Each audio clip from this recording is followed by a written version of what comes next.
জাহান্নামীর একটা করে ঢুকবে, উপর এক বালতি করে গরম পানি, ওই গরম পানিতে পুরো গা পুরো দেহ ঝলসে যাবে।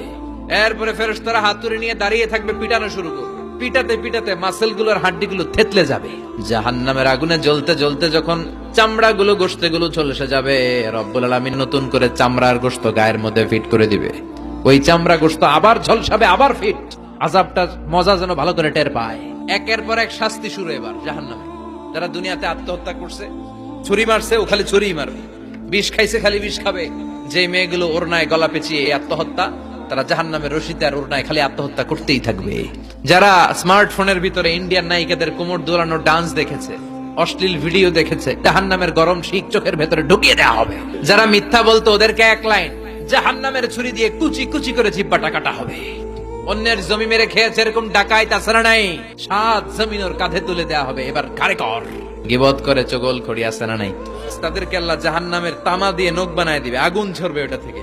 নিজেরা নিজের গালের গোশত আর বুকের গোশত টেনে কুড়ে কুড়ে খাবে। ওদের ব্যথার চিৎকারে পুরো জাহান্নামটা থারথার করে কাঁপে। যারা যাকাত দেয় নাই, জাহান্নামের টেকো সাপ, যেই সাপ কামড় দেওয়ার সাথে সাথে দেহটা নীলাভ 70 গজ জামিনে ঢুকে যাবে। আবার সাপ ওখান থেকে ছোবল দিয়ে বের করে পা থেকে পেঁচাতে পেঁচাতে কোমরে একটা টাইট। পারবেন সহ্য করতে? আল্লাহ জাহান্নাম থেকে তুমি আমাদের বাঁচাও।